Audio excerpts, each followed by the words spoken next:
जी, अस्सलाम वालेकुम। मैं अब्बास फ़रसानी। मैंने एक सीरीज़ शुरू करी थी think and grow rich by Napoleon Hill किताब पर, जिसकी मैं पहली वीडियो ले आ चुका हूँ पहले चैप्टर पर। अब मैं डिस्कस करने जा रहा हूँ चैप्टर नंबर 2 पर। तो आए शुरू करते हैं। चैप्टर नंबर 2 का नाम है डिज़ायर। तो पहला कोट जो है, जो मैंने मार्क किया है, वो ये है: every person who wins in any undertaking must be willing to burn his ships and cut all sources of retreat. Only by so doing can one be sure of maintaining that state of mind known as a burning desire to win essential to success. इस line में कहा जा रहा है कि जो भी इंसान कामयाब होना चाहता है उसको एक काम करना होगा कि उसको अपने वापसी के रास्ते को बंद कर देना होगा। अगर वो ऐसा कर देगा तो उसके अंदर एक बर्निंग डिज़ायर पैदा होगा जीतने का, कि अगर मैं ये नहीं कर पाया तो मैं हार जाऊंगा, मैं ज़िंदगी में फेल हो जाऊंगा। तो वो उसके अंदर एक बर्निंग डिज़ायर पैदा होगा और वो कामयाबी तक पहुंच पाएगा। इस लाइन से रिलेटेड एक कहानी है जो इसी चैप्टर में मेंशन है, वो मैं आपको सुनाना चाहूँगा। वो कहानी एक वॉरियर की है जिसकी एक जंग होती है और जिसका जो अपोनेंट जो होता है उसके पास जो आर्मी होती है वो इतनी ज़्यादा होती है और उसकी जो आर्मी होती है वो बहुत कम होती है, लेकिन उसको वो जंग जीतनी होती है। तो वो अपनी आर्मी को बोलता है कि जाओ और बैटल फील्ड में उतर जाओ। तो वो शिप के ज़रिए जाते हैं और वहाँ पर उतर जाते हैं। फिर वो उनको हुक्म देता है अपनी आर्मी को कि अपनी शिप को आग लगा दो। तो आर्मी वैसे ही करती है, जाती है और अपनी शिप को आग लगा देती है। फिर वो अपनी आर्मी से खिताब करता है और बोलता है, देखो तुम्हारी शिपों पर आग लग चुकी है और तुम्हारे पास वापसी का कोई रास्ता नहीं है। अब अगर तुम हार गए तो तुम मर जाओगे। वापसी जाने का सिर्फ एक रास्ता है कि तुम जीत जाओ। तो उसने क्या किया, उसने वापसी के रास्ते को बंद कर दिया पूरी तरह से। तो उसके सिपाहियों के अंदर एक बर्निंग डिज़ायर पैदा हो गया जीतने का, और फाइनली वो जंग जीत गए। अब आगे बढ़ते हैं नेक्स्ट लाइन की तरफ। नेक्स्ट लाइन है: every human being who understands the purpose of money wishes for it. Wishing will not bring riches, but desiring riches with a state of mind that becomes an obsession, then planning definite ways and means to acquire riches and backing those plans with persistence which does not recognize failure will bring riches. इस line में बताया जा रहा है कि हर वो इंसान जो पैसे की अहमियत को समझता है वो उसके लिए विश करता है, लेकिन विश करना काफ़ी नहीं है। विश करने से आप अमीर हो नहीं जाओगे। आप अमीर जब होगे जब आप पैसे से रिलेटेड अपने अंदर बर्निंग डिज़ायर लाओगे और फिर उस बर्निंग डिज़ायर को इस हद तक लेके चले जाओगे कि वो आपकी लाइफ में एक ऑब्सेशन की हद तक चले जाए। ऑब्सेशन का मतलब ये है कि वो थॉट जो है वो रेगुलरली आपके माइंड में चलना लगे, और फिर आप क्या करोगे, आप डेफिनेट प्लान्स बनाओगे पैसे कमाने के लिए और उन प्लान्स को बैक करोगे परसिस्टेंस से, कि अगर आप फेल हो रहे हो तो उस फेलियर के कॉज को समझ करके फिर उसको रीट्राई करो और परसिस्टेंस से उस काम को करते रहो। तो ये फॉर्मूला बताया जा रहा है, ये पूरा रास्ता है जो आपको कामयाबी तक लेकर जाएगा।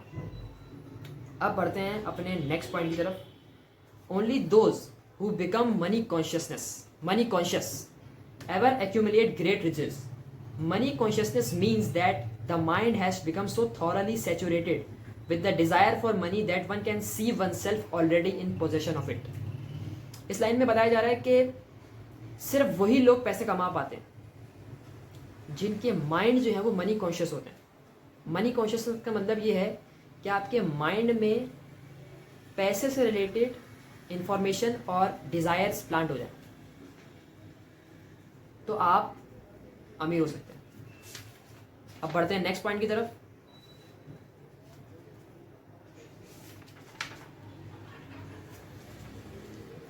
नेक्स्ट पॉइंट है, if the thing you wish. Next point ही नेक्स्ट डायमंड है, इस चैप्टर का नेक्स्ट डायमंड है। If the thing you wish to do is right and you believe in it, go ahead and do it. अगर जो काम आप करना चाहते हैं वो सही है और आप उस पर मानते हैं कि काम सही है, तो आप उस काम को कर दें। Put your dreams across and never mind what they say if you meet with temporary defeats, for they perhaps do not know that every failure brings with it the seed of an equivalent success. और अगर आप उस काम को कर रहे हैं और आपको लोग कुछ बुरा बोल रहे हैं, फेलियर बोल रहे हैं और आप फेल हो रहे हो, तो आप टेंशन मत लो, क्योंकि वो नहीं जानते कि फेलियर अपने साथ कामयाबी के सीड्स लेकर आता है। फेलियर एक स्टेपिंग स्टोन की तरह है। फेलियर, जब आप फेल होते हो तो आपको फेलियर सिखाता है कि इस रास्ते पे मत जाना आइंदा। और जो बंदा फेल नहीं हुआ वो नहीं जानता। तो आप, failure is a part of success. Failure success का पार्ट है, फेलियर कोई बुरी चीज़ नहीं है। अब देखते हैं नेक्स्ट लाइन को। अब इसमें डिस्कस करने जा रहा है Thomas Edison. Thomas Edison dreamed of a lamp that could be operated by electricity. Despite more than 10,000 failures, he stood by that dream until he made it a physical reality. Practical dreamers do not quit. इसमें बताया जा रहा है कि Thomas Edison जिनका जो dream था, उनका ख्वाब था कि वो एक ऐसा बल्ब बनाए जो इलेक्ट्रिसिटी से चले। तो उन्होंने उस ड्रीम को जब रियलिटी में कन्वर्ट करने की कोशिश करी तो वो 10,000 मरतबा फेल हुए। 10,000 times. Can you even imagine 10,000 times? और उसके बाद भी वो खड़े रहे, वो पिच पर खड़े रहे और आखिरकार उन्होंने अपने ड्रीम को रियलिटी बना लिया। क्योंकि ड्रीमर्स नेवर क्विट। ड्रीमर की डेफिनेशन यही है कि ड्रीमर कभी हार नहीं मानता, वो ट्राई करता है, वो सीख कर ट्राई करता है। अब बढ़ते हैं अपनी नेक्स्ट लाइन की तरफ।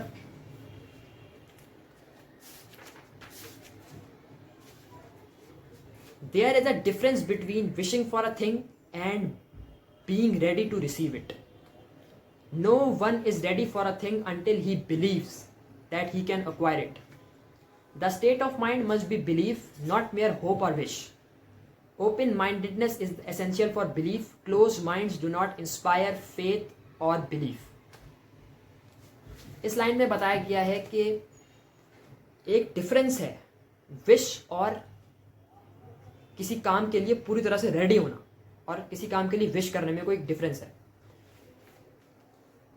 आप, डिफरेंस ये है कि जो बंदा रेडी होता है वो उस काम पे बिलीव करता है कि मैं कर सकता हूं। सही है, वो बंदा बिलीव करता है कि मैं उस काम को कर सकता हूं। The state of mind must be believe, not mayor hope और विश। और बिलीव कौन कर पाता है, कभी सोचा आपने? बिलीव कौन कर पाता है?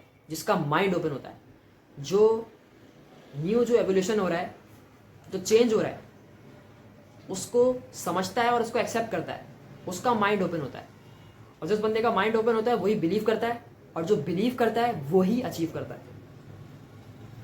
और अगर आपका माइंड क्लोज है तो ना ही आपके अंदर फेथ है, ना ही आपके अंदर इंस्पिरेशन आ सकती है, ना ही आपके अंदर फेथ आ सकता है, ना ही आपके अंदर बिलीव आ सकता है, और ना ही आपके अंदर बहादुरी आ सकती है। अब लास्ट कोट जो इस चैप्टर का है, और उसके बाद हम रैप अप करेंगे अपने इस सेशन को। तो लास्ट कोट है, no more effort is required to aim high in life. No more effort is required to aim high in life to demand abundance and prosperity then is required to accept misery and poverty. इस line में कहा जा रहा है कि life में high demand करना, high मकसद, ऊंचे मकसद, अपने मकसद रखना के लिए कोई ज़्यादा एफर्ट की ज़रूरत नहीं है। जितना एफर्ट आपको ये एक्सेप्ट करने में लगाना होगा कि मैं गरीब हूँ और मैं गरीब ही रहूँगा, उतना ही एफर्ट आपको ये एम करने में लगाना होगा कि मैं अमीर होना चाहता हूँ, मेरे मकसद ये हैं। तो अगर आपको चुनना ही है तो आप अमीरी को चुनें, गरीबी को क्यों चुनें। तो होपफुली आपको ये वीडियो अच्छी लगी होगी। अगर आपको अच्छी लगी तो आप सब्सक्राइब करें, लाइक करें, कमेंट करें, और मेरी आने वाली सीरीज़ को भी वॉच करें। मैं बहुत खुश होऊंगा। Thank you so much.